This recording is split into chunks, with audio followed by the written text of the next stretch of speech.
로마서 11장 1절부터 10절까지의 말씀입니다. 그러므로 내가 말하노니 하나님이 자기 백성을 버리셨느냐? 그럴 수 없느니라. 나도 이스라엘이니요 아브라함의 씨에서 난 자요 베냐민 지파라. 하나님이 그 미리 하신 자기 백성을 버리지 아니하셨나니 너희가 성경이 엘리야를 가리켜 말한 것을 알지 못하느냐? 그가 이스라엘을 하나님께 고발하되 주여 그들이 주의 선지자들을 죽였으며 주의 제단들을 헐어버렸고 나만 남았는데 내 목숨도 찾나이다 하니 그에게 하신 대답이 무엇이냐? 내가 나를 위하여 바알에게 무릎을 꿇지 아니한 사람 7,000명을 남겨두었다 하셨으니 그런즉 이와 같이 지금도 은혜로 택하심을 따라 남은 자가 있느니라. 만일 은혜로 된 것이면 행위로 말미암지 않음이니 그렇지 않으면 은혜가 은혜되지 못하느니라. 그런즉 어떠하냐? 이스라엘이 구하는 그것을 얻지 못하고 오직 택하심을 입은 자가 얻었고 그 남은 자들은 우둔하여 졌느니라. 기록된 바 하나님이 오늘까지 그들에게 혼미한 심령과 보지 못할 눈과 듣지 못할 귀를 주셨다 함과 같으니라. 또 다윗이 이르되 그들의 밥상이 올무와 덫과 거치는 것과 보응이 되게 하시옵고 함께 읽습니다. 그들의 눈은 흐려 보지 못하고 그들의 등은 항상 굽게 하옵소서 하였느니라. 아멘. 아멘. 이 컵에 물이 남은 걸 보고 반밖에 안 남았네 말하는 사람도 있고 반이나 남았네 말하는 사람이 있다, 이런 이야기들은 많이 들어보셨죠. 사물을 바라보는 관점의 차이 때문입니다. 그런데 그 사물이 내가 된다면, 내가 만약에 컵에 남겨진 얼마 남지 않은 물이 된다면 누가 나를 바라보주는 관점과 상관없이 나라는 그 남겨진 존재로서의 의미를 찾아야 하기에 전혀 다른 이야기가 됩니다. 여러분, 내가 조금밖에 남지 않은 물이라면 어떡하시겠습니까? 홀로 남겨진다는 건 어떤 가수의 노래 가사처럼 나를 슬프게 하는 일입니다. 우리를 우울하게 만들 수도 있습니다. 그런데 버림받았거나 낙오되어서 혼자 남겨진 게 아니라 요즘 유행하는 오디션 프로그램처럼 끝까지 살아남았다면, 나만 남았다면 목적을 달성한 승리나 성취의 기쁨이 남아있는 사람에게 막 몰려오겠죠. 신앙의 관점에 있어서 이 남은 자의 이야기는 하나님의 심판에서 살아남은 자, 고난과 역경에도 세상과 타협하지 않고 끝까지 믿음을 지킨 사람들로 묘사되어집니다. 그래서 남은 자의 신학이라는 말도 있을 정도입니다. 그때 이 렘넌트라는 단어를 사용합니다.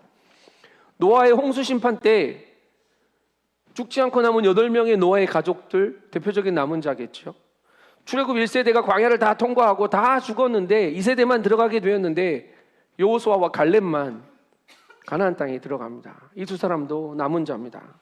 오늘 성경에서 읽은 것처럼 아합과 이세벨의 복종의 시대에 바알에게 무릎 꿇지 않은 7,000명, 이 사람들도 남은 자고요. 남유다가 바벨론에게 완전히 멸망당했을 때 다 죽은 줄 알았는데 하나님께서 남겨두신 사람들, 이 사람들도 남은 자일 겁니다.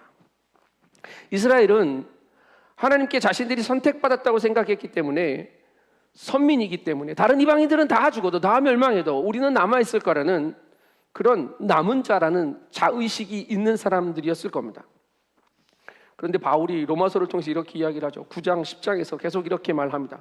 하나님의 은혜로 그 믿는 사람들만 하나님이 택하셨다고. 구원은 전적인 하나님의 은혜라고 말합니다. 그런데 그 놀라운 하나님의 은혜를 붙들지 않아 구원에서 제외된 것은 전적으로 당신들 책임입니다 라고 이야기했거든요. 유대인들이 듣기에 불편한 이야기입니다. 오늘부터 묵상하는 로마서 11장은 이 9장부터 이어진 하나님의 구원의 교리의 결론 부분입니다. 하나님의 구원의 계획과 그 계획의 놀라움과 풍성함을 설명할 겁니다. 그런데 많은 신학자들은 이 로마서 11장을 성경을 통틀어 가장 이해하기 어려운 본문 중에 하나입니다 라고 이야기하기도 합니다. 그 도입부를 오늘 우리가 묵상하게 되는데요, 남은 자의 이야기가 계속 등장합니다. 여러 부류의 남은 자가 등장하는데요, 그 첫 번째 남은 자가 바울이 접니다 라고 말하고 있고요, 또 구약에 나밖에 안 남았어요 라고 말하는 엘리야의 고백을 우리에게 들려줍니다. 그렇게 말하는 엘리야에게 하나님은 이렇게 말하죠. 아니야, 내가 은혜로 남겨둔 7,000명의 남은 자가 있단다 라고 말씀하셔요. 그리고 마지막에 남은 자가 있는데 완전히 반대되는 개념인 우둔하여 남겨진 자가 있다라고 성경은 이야기합니다. 그래서 하나님을 못 보는 사람들이라는 이야기겠죠.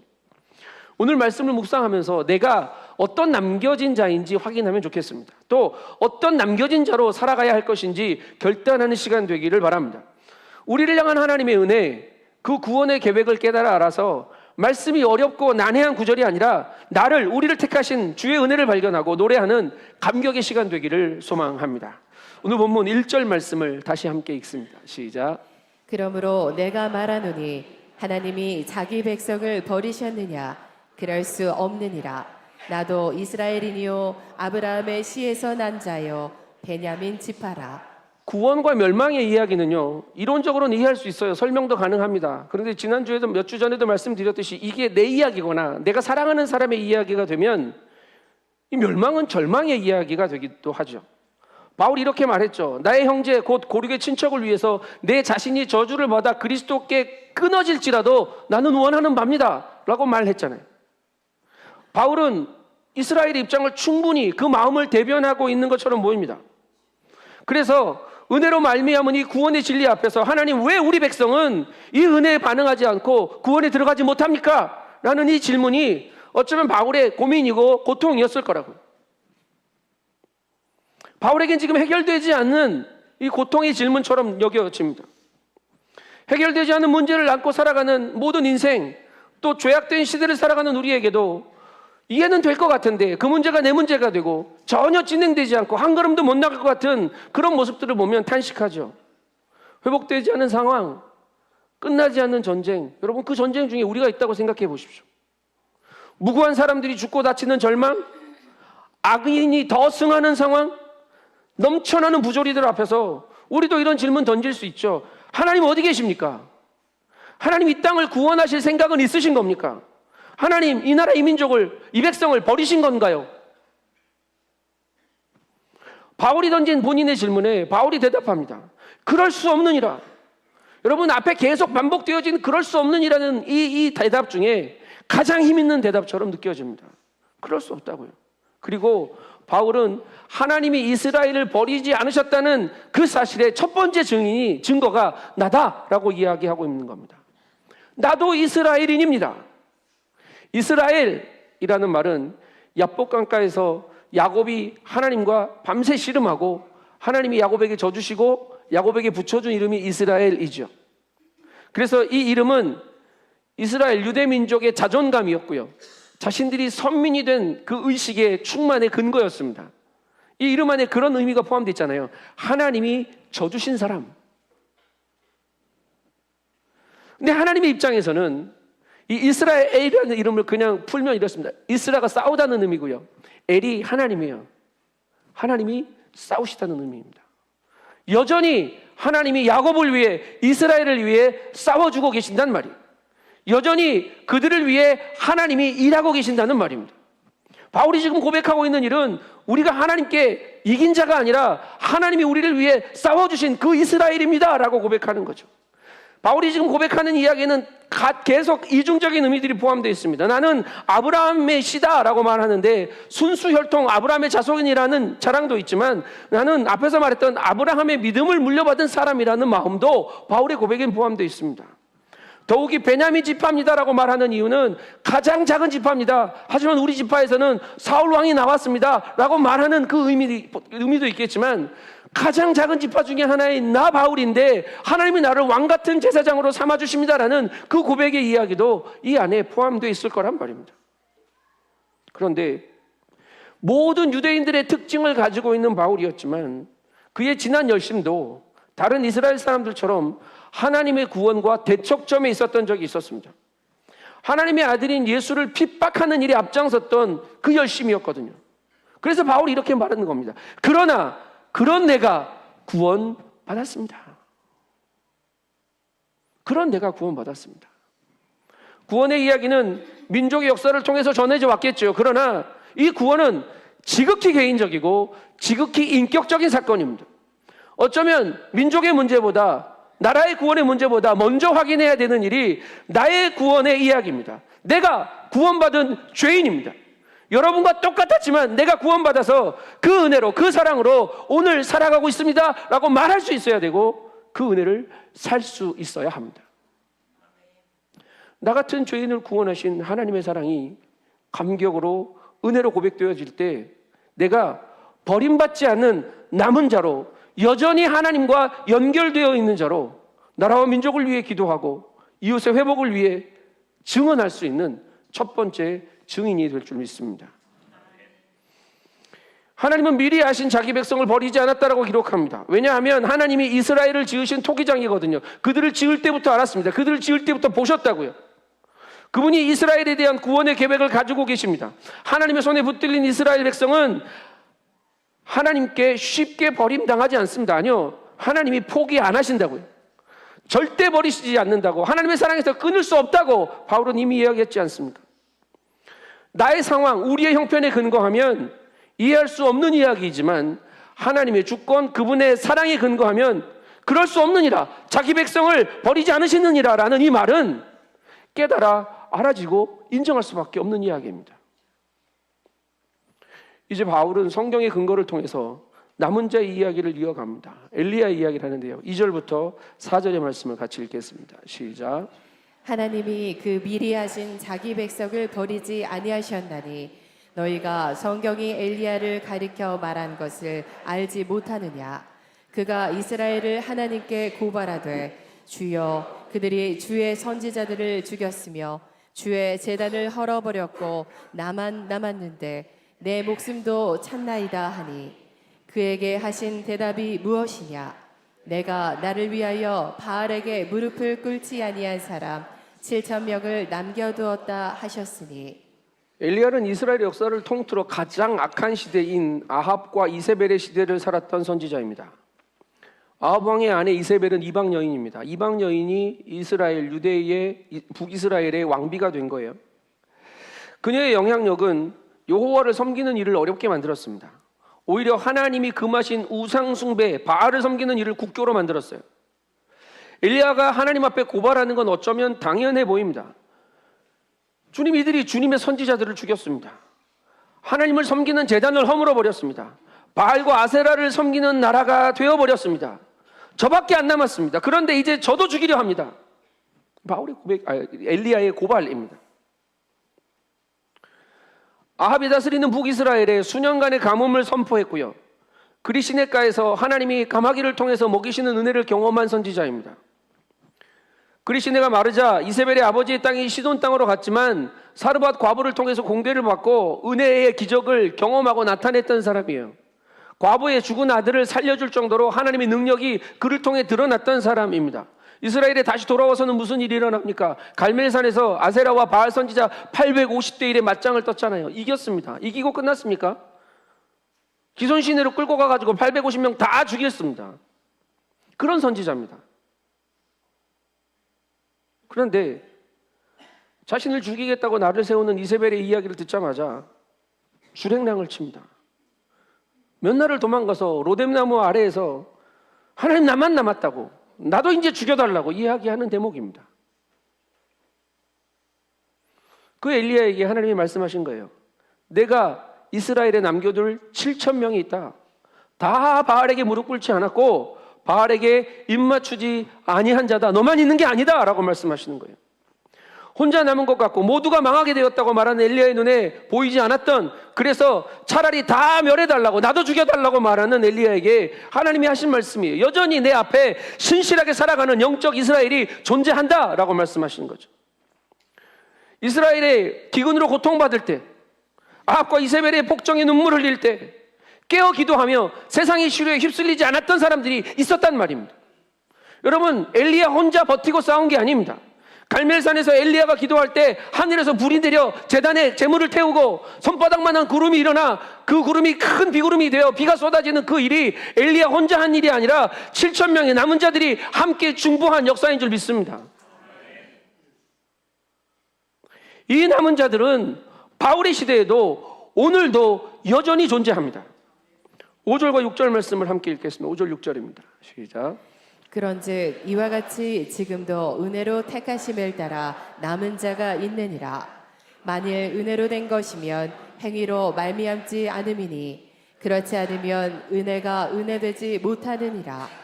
하나님은 항상 믿음의 사람들을 남겨두십니다. 아니, 어떤 상황에도 믿음이 흔들리지 않고 끝까지 주님만 바라보는 사람들이 있습니다. 그들을 통해 망할 것 같고 무너질 것 같은 시대가 버티고 견디며 위기의 시간들을 통과하는 겁니다. 바울은 알았습니다. 나만 남아있는 게 아니라 하나님이 남겨두신 엘리야 시대의 7천 명과 같은 사람들이 여전히 그 시대에 남아있다는 사실을 우리는 알아야 합니다. 패역한 시대, 정치와 경제에 무도한 광풍이 몰아쳐 하루를 호흡하는 것이 답답한 이 시대에도, 신앙이 세속화되고 성직자들은 부패하여 중심을 잃은 것 같은 이 시대에도 하나님은 당신을 사랑하는 믿음의 사람들을 남겨두셨다는 사실을, 하나님께서 오늘 우리의 시대에도 깨어 주를 바라보며 주께 엎드려 기도하는 성도의 기도를 통해 무너진 교회를 세우고 이 땅을 새롭게 하실 줄 믿습니다. 바라기는 지금 함께 예배하는 모든 드림의 가족들이 오늘 이 시대의 남은 자의 사명을 감당할 수 있게 되기를 소망합니다. 하나님이 구원의 계획을 이뤄가시는 도구는 이 땅의 정치인들 아닙니다. 이 땅의 젊은 파릇파릇한 사람들 아닙니다. 아니, 좀 살아서 경험 있는 기성세대들 아닙니다. 의식 있는 사람 아닙니다. 지식 없는 사람, 있는 사람 아닙니다. 4월 10일에 총선이 있는데 국민의힘도 아닙니다. 민주당도 아닙니다. 개혁신당도 아니고 조국신당도 아닙니다. 어제 뉴스 보니까 하나 찍어야 되는데 당이 38개라고 그러더라고요. 기도 빡세게 하고 가야 될 것 같아요. 이게 세상을 구원해 보겠다는 방법입니다. 세상의 가치에 무릎 꿇지 않고 믿음으로 하나님 나라를 살아가는 남은 자들을 통해서 하나님은 일하실 것입니다. 복음을 세속화시키지 않고 세상 명예를 탐하지 않으며 그리스도의 십자가를 묵묵히 따라가는 충성된 사람들을 통해 하나님은 이 땅을 변화시키실 겁니다. 우리 드림 가족들이 신앙의 경건과 도덕의 정결을 가지고 이 땅을 위해 주님께 부르짖는 남은 자들 되기를 소망합니다. 그런데 여러분, 여기서 꼭 확인해야 될 게 있습니다. 무릎 꿇지 않아서, 바알에게 입맞추지 않아서 남은 자가 되는 게 아닙니다. 바울은 오늘 뭐라고 말하냐면 남은 자의 조건이 은혜로 택하심을 따라 된 것이라고 말해요. 은혜로 된 것이지 행위로 말미암지 않았다라고 말합니다. 우리가 구원받은 것도 하나님의 은혜지요. 신실하게 믿음을 지킬 수 있는 것도 오직 하나님의 은혜입니다. 내가 노력하고 애써 믿을 만한 사람이 되고 착한 사람이 되거나 훌륭하게 되는 거 아닙니다. 하나님의 은혜를 알고 고백할 때, 우리가 주의 은혜를 인정할 때 비로소 하나님, 나는 내 힘으로 살지 못하고 주님의 은혜로 사는 사람입니다. 그래서 나는 주님의 뜻대로 살아갑니다 하고 고백할 때 그게 내가 믿음의 사람이고 주님의 뜻을 이루는 사람으로 살아가는 방법이 되는 거죠. 종교적인 열심으로는 하나님을 온전히 할 수 없습니다. 마찬가지로 우리의 노력만으로는 우리의 믿음을, 하나님을 향한 믿음을 지키기 어렵습니다. 하나님의 은혜가 나를 압도하고 그 아름다우심 안에 내가 거할 때 우리의 믿음도, 우리의 열매도 아름다워질 것입니다. 팀 켈러 목사님이 종교성과 복음을 구별하는 말 중에 이런 굵기가 있어요. 종교적인 사람은 하나님이 자신에게 유용하기 때문에 하나님을 찾지만, 복음적인 사람은 하나님의 아름다움 때문에 하나님을 찾는다. 여러분, 하나님은 왜 찾으십니까? 오늘 예배에서 구하는 게 뭡니까? 하나님, 내게 은혜 주십시오. 나를 위로해 주십시오. 나 힘든데 내 걱정 좀 덜어가 주십시오. 이게 예배하는 이유입니까? 아니요, 그거는 종교입니다. 복음은 하나님의 아름다우심 때문에, 그분의 한없는 사랑 때문에 그분 앞에 나와서 그분을 바라보고 그분을 찾고 그분을 예배하는 그 한 가지 이유면 충분합니다. 하나님의 아름다움을 구하는 사람은 하나님의 은혜를 알게 되는 거예요. 보게 되는 겁니다. 하나님의 은혜를 날마다 깨달아 주님의 은혜가 나를 주장하여 주님을 찾고 또 찾는 삶을 사는 모든 믿음의 가족들 되기를 소망합니다. 오늘 말씀에는 또 다른 남은 자가 등장합니다. 믿음을 지킨 남은 자가 아니라 구원의 반대편에 자리한 남은 자죠. 영어를 써서 죄송합니다. The rest, the others, 그냥 남겨진 사람들입니다. 의미 없이. 하나, 둘, 셋, 나머지, 이런 말이죠. 7절의 말씀을 읽어보겠습니다. 시작. 그런즉 어떠하냐 이스라엘이 구하는 그것을 얻지 못하고 오직 택하심을 입은 자가 얻었고 그 남은 자들은 우둔하여 졌느니라. 하나님의 은총에서 제외된 사람들입니다. 그들도 역시 메시아를 기다렸습니다. 민족의 구원과 자유를 원했을 겁니다. 하지만 그들이 구했던 것도 얻지 못했고 하나님이 예비하신 구원에서도 벗어났다라고 말합니다. 하나님의 은혜에서 멀어지면 인간은 우둔한 존재에 지나지 않습니다. 우둔하다라는 말은요, 포로가 된다는 의미고요, 또 돌처럼 굳어졌다는 의미입니다. 이거 두 개 붙이면 이런 말이에요. 죄의 포로가 되어 양심이 굳어져 양심이 마비된 상태라는 말입니다. 하나님의 은혜를 모르면 인간의 양심은 굳어지고 마비되어집니다. 그래서 자신이 무슨 잘못을 했는지도 모른 채 살아가요. 자기만을 위해서 살면서 자기를 위해서 하니까 그 목적이 수단을 정당화해 주는 것으로 착각해요. 양심에 화인 맞은 상태가 되는 거죠. 내가 하는 일 때문에 얼마나 많은 사람들이 고통을 흘리고 고통받고 얼마나 많은 사람들이 눈물을 흘리는지 전혀 관심이 없어요. 이 굳은 마음을 깨트려야 합니다. 은혜를 모르는 이 마음이 부서져야 합니다. 은혜가 머물러야 할 자리에 욕심과 자기의라는 콘크리트가 두껍게 발라져 있는 우리의 마음을 깨트리고 부숴야 한다고요. 굳은 마음은 우리 좋은 밭 비유에 나오는 돌짝밭보다 더 험한 거예요. 더 한심한 거예요. 전혀 뿌리가 못 내립니다. 돌짝밭은 뿌리라도 대충 내리죠. 풀이 자라지도 못합니다. 이 견고한 진을 깨트려야 합니다. 부숴내야 한다고요. 하나님은 상한 마음, 통회하는 심령을 찾으십니다. 그 위에 은혜가 부어지는 겁니다. 틈이 있어서 물이 은혜가 스며 들어가야 하죠. 전혀 틈이 없는 땅에 은혜는 고이지 않아요. 스며들지도 않습니다. 다 소실을 할 겁니다. 왜 우둔하여집니까? 바울은 이렇게 그 원인을 이야기합니다. 8절 말씀 읽겠습니다. 시작. 기록된 바 하나님이 오늘까지 그들에게 혼미한 심령과 보지 못할 눈과 듣지 못할 귀를 주셨다 함과 같으니라. 혼미한 심령, 보지 못할 눈, 듣지 못하는 귀, 이것 때문에 마음이 우둔해진 거죠. 그런데 성경이요, 그걸 하나님이 주셨대요. 어머나, 이걸 하나님이 주셨대요. 하나님은 왜 우리에게 혼미한 심령을, 보지 못할 눈을, 듣지 못한 귀를 주시는 겁니까? 이 말씀은 신명기의 모세의 이야기와 이사야, 예레미야 이야기가 다 연결되어 있는 이야기입니다. 신명기에서 모세가 뭐라고 말하냐면 이스라엘이 반역하면 하나님이 그들을 영적인 소경으로 내버려 두실 거다라고 말했습니다. 모세의 경고였죠. 그런데 이사야가 한참 시간이 지난 다음에 뭐라고 말하냐면 그 상태가 이스라엘에게 지금도 지속되고 있습니다라고 말해요. 오늘 바울의 이야기가 그 이야기입니다. 바울이 지금도 그렇습니다. 지금도 혼미하고 지금도 못 보고 지금도 못 듣습니다. 그런 채로 내버려 두셨습니다. 혼미하다는 단어는 마취 상태를 이야기하는 단어입니다. 혼수 상태예요. 술 취하고 욕심에 취하고 돈에 취해서 영적인 감각이 없어졌습니다. 참 복이 뭔지, 진짜 귀한 것이, 진짜 생명이 뭔지 보지 못합니다. 영적인 소경이 되었기 때문입니다. 생명의 말씀이 도처에서 들려옵니다. 여러분, 기독교 방송 개수도 많아요. 유튜브 원하면 얼마든지 말씀 듣죠. 그런데 골라 듣습니다. 무슨 베스킨라빈스 31이에요? 골라 먹어요. 왜? 내 입에 맞는 것만.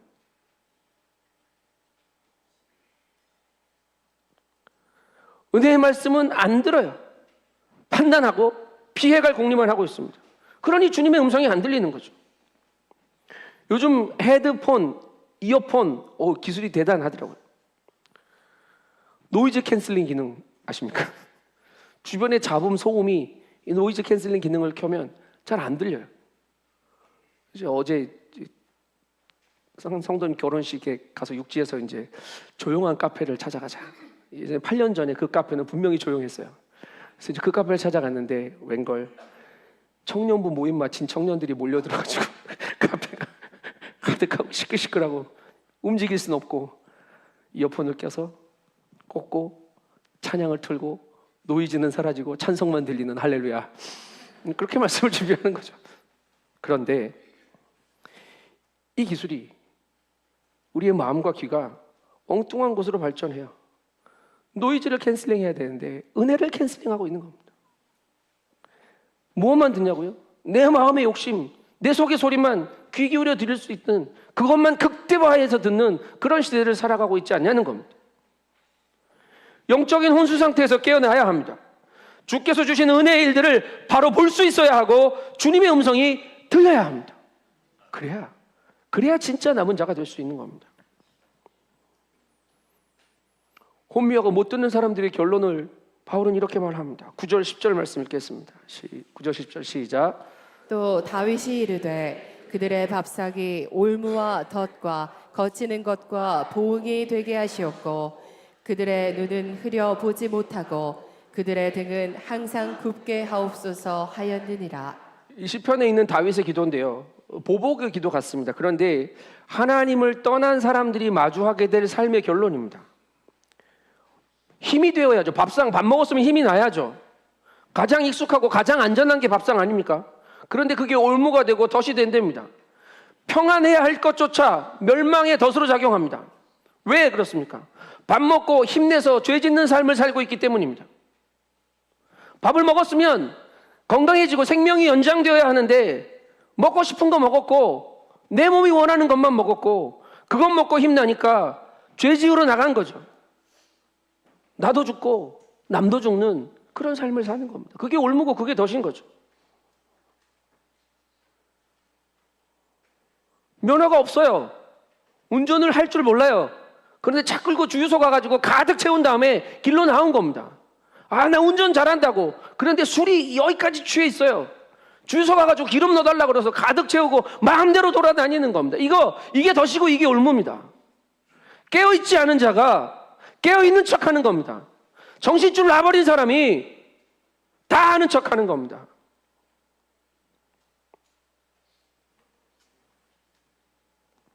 눈을 떠서 본다고 말하는데 등이 굽어져가지고 땅의 것만 쳐다보고 삽니다. 그런 인생이 되고 만다고요. 이게 다 교만과 자기중심성에서 비롯된 영적인 질병의 상태이고 결론입니다.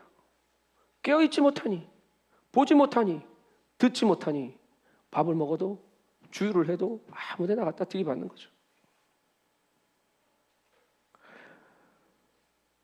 여러분, 어떤 남은 자의 인생을 살아가겠습니까? 값없이 구원받은 놀라운 이 구원의 은혜의 증인, 하나님의 아름다우심을 찾고 노래하는 이 땅을 향한 중보자, 아니면 우둔해져 영적인 소경과 귀머거리가 된 낙오자? 답은 뻔하죠. 오늘은 예수님이 예루살렘에 입성하시는 것을 사람들이 종려나무 가지를 흔들며 호산나 호산나 부르며 환영했던 종려주일입니다. 그리고 이 주간을 통과하신 주님은 십자가를 지고 골고다를 올라가실 겁니다. 외롭게 그 십자가에 홀로 남겨진 인간, 그분이 예수님입니다. 진짜 남은 자, 렘넌트죠. 렘넌트라는 단어에는 그루터기라는 의미가 있습니다. 예수님이 우리를 위해 지신 십자가가 그루터기입니다. 생명이 끊어지지 않는 그루터기죠. 그 그루터기에 우리가 접붙임 바 되면 거기에 붙어 자라나는 남은 자가 될 줄로 믿습니다. 그 찬양 아시죠? 십자가를 질 수 있나? 주가 물어보실 때 뭐라고 대답합니까? 죽기까지 따르오리. 저들 대답하였다. 그런데 우리는 압니다.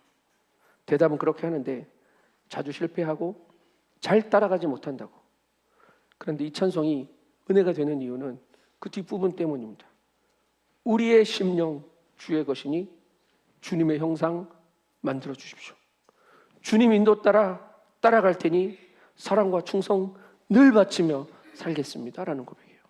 여러분, 예수 그리스도 그분이 우리가 다시 믿음으로 설 수 있는 우리의 그루터기가 되시고요, 모퉁이 돌이 되어주셨죠. 어떻게? 자신을 다 내어주심으로. 죽기까지 따르오리 입으로 고백하는 게 아니라 주님, 내 심령 주님 거니까 나도 다 드리니까 주님의 형상 만들어 주십시오라고 고백하는 겁니다. 내 충성, 내 생명 다 바쳐 주님 따를 테니 주님 나를 붙들고 인도하여 주십시오라는 기도죠. 나를 구원하신 주님의 은혜 앞에 나의 마음과 영을 온전히 내어드림이 답입니다. 예배 시작할 때 주님 나를 위해 죽으셨습니다. 이제 내가 주를 위해 살겠습니다. 이 고백입니다. 그 은혜를 알고 그 아름다우심 아래 거하며 그 아름다움에 붙들려 살아가기를 축복합니다. 사랑하는 드림 가족 여러분, 주님의 은혜를 바라봅시다. 주님의 은혜가 나를 빚으시고 만드시고 온전케 하셔서 이 땅에서 남은 자의 사명을 감당하며 살게 하실 겁니다. 나를 구원하신 주님의 은혜를 온전히 알아 나를 살리신 그 은혜에 감사하며 그 아름다우심을 노래하는 남은 자 되기를 축복합니다. 무너진 세대에 주님 오심을 기다리며 예수의 은혜에 붙들려 기도하고 부르짖는 남은 자들이 됩시다. 영적인 혼수 상태에 있는 악한 시대를 깨워 주님을 바라보게 할 수 있는 그 아름다움에 붙들려 살아가는 드림 가족들 되시기를 축복합니다. 영적인 최전방에서 주님의 음성을 선포하며 마지막 시대의 엘리야와 같은 선교사님들을 위해 부르짖어 기도하는 남은 7,000명의 남은 자가 그 사명을 감당하는 우리가 되기를 소망합니다. 우리 모두가 이 어두운 시대를 밝히는 산 위에 동네로 등경의 불빛으로 되어 이 땅을 비추는 빛으로 살아서 주님 오시는 그날까지, 아니 주님 오시는 그날도 성령의 불을 꺼트리지 않아 등을 밝히고 주님을 마주하며 주님의 빛을 비추며 주님을 찬양하는, 주님 나를 구원하시고 주님 내게 다시 오셔서 주님 나는 주님을 찬양합니다라고 고백할 수 있는 참 생명의 사람들, 참 남은 자, 참 아름다운 사람들 되시기를 주님의 이름으로 축복합니다. 기도하겠습니다. 하나님, 그 아름다우심을, 그 귀하심을, 그 생명을 아무 이유 없이 내게 허락하여 주셔서 감사합니다. 그 사랑받아 구원받았으니 이 사랑에 반응하게 하시고 이 은혜에 감사하게 하시며 이 구원을 노래하며 살게 하여 주시옵소서. 내 입술의 모든 말이, 내 모든 생각이 주님께 다 드려져 주님의 것으로 내 삶이 빚어지고 온전케 되어 이 땅의 남은 자의 사명, 진짜 남은 자의 삶의 기쁨을 누리며 전하며 살 수 있도록 함께하여 주시옵소서. 영광 주님께 올려드리며 예수님의 이름으로 기도합니다. 아멘. 불편하지 않으신 분들은 다 자리에서 일어납시다. 주님이 나를 구원하셨습니다. 그 은혜를 같이 고백합시다. 주님이 여전히 나와 은혜로 함께 하십니다. 나를 인도하십니다. 나의 빛이 세상 가운데 비추어져 주님을 노래하는 노래가 되도록 함께 고백합시다. 나 같은 죄인 살리신 주내 놀라워 잃었던 생명 찾았고 광명을 얻었네. 큰 죄악에서 건지신, 큰 죄악에서 건지신 주내 고마워. 나 처음 믿은 그 시가 귀하고 귀하다.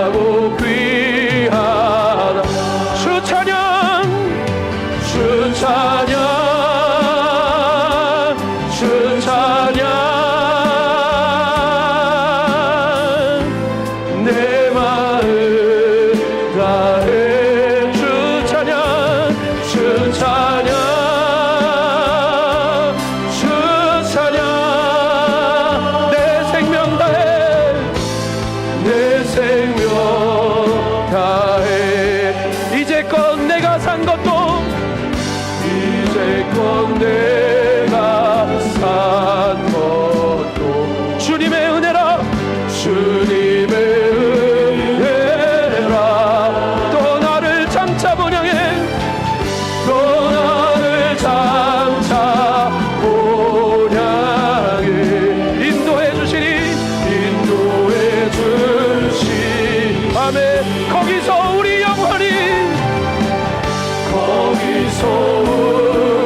모든 것이 주님의 은혜입니다.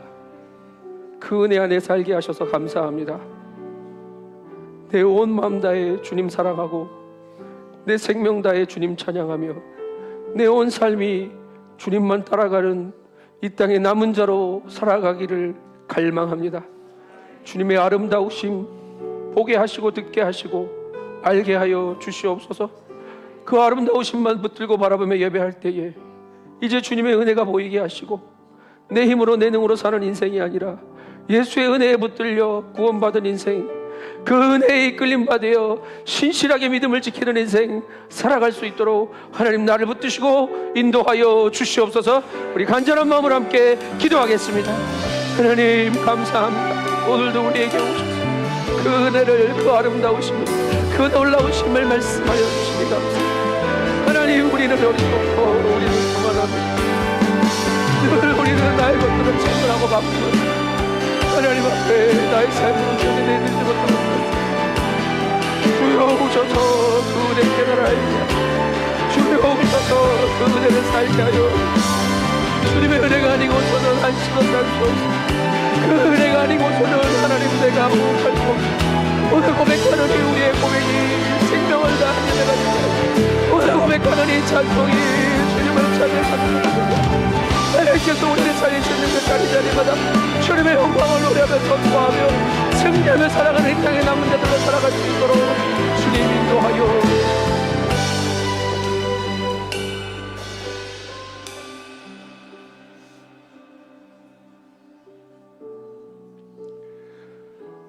하나님 우리를 위해 아들을 보내시고 예수께서 전부를 내어주셔서 우리를 다시 살게 하시니 감사합니다.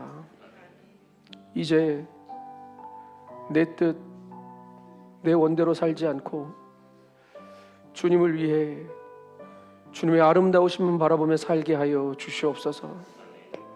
그렇게 한 걸음 한 걸음 주님 따라갈 때에 무너진 이 땅을 위한 중보자로 사는 기쁨 누리게 하시고 주의 영광의 빛 온 땅 가운데 비추어 많은 사람들을 주께로 돌아오게 하는 이 땅을 살리는 남은 자의 사명을 감당하며 살게 하여 주시옵소서. 주님, 여전히 우리는 주님 따르겠다고 입으로 고백하지만 자주 넘어지고 힘을 잃고 낭망하여 주저앉아 있는 우리 자신을 보게 됩니다. 하나님 우리를 불쌍히 여겨주시고 혼자 있는 것이 아니다. 함께 믿음 지키며 함께 남은 자로 영광의 빛을 바라며 살라고 말씀하시는 주님의 음성 붙들고 승리하게 하여 주시옵소서. 우리가 주님의 것임을 고백하며 귀한 예물 구별하여 주님께 드립니다. 쓰여지는 곳마다 주님의 영광이 나타나게 하시고 죽어가는 영혼들이 주께 돌아오며 온 열방이 주님의 영광을 바라보는 일에 복되게 사용하여 주시옵소서. 아버지, 우리의 시간도 물질도 건강도 나의 온 인생도 주님의 것이라고 고백하였사오니 주님의 뜻에 합당하게 사는 한 주간 되도록 붙드시고 동행하여 주시옵소서. 연약함 가운데 있는 지체들, 육신의 질병 가운데 있는 성도들 주님 찾아가셔서 안수하여 주시고 주의 보혈이 깨끗게 낫게 하는 은혜를 살게 하여 주시옵소서. 이제는 우리의 삶의 주인 되시는 예수 그리스도의 은혜와 아버지 하나님의 크고 놀라우신 사랑하심과 성령님의 내주 교통 충만케 하시는 은총이 주의 아름다우심 아래서 그 은혜로 살아가는 이 땅의 남은 자로 중보자로 증인으로 하나님의 나라 이루며 살아가기로 결단하는 머리 숙인 성도들과 이들의 가정과 일터와 삶의 자리 위에 우리 드림 공동체 위에 제주역 지식구 훈련센터와 온 열방의 선교사님들 위해 이제부터 영원토록 함께 계시기를 간절히 축원하옵나이다. 아멘.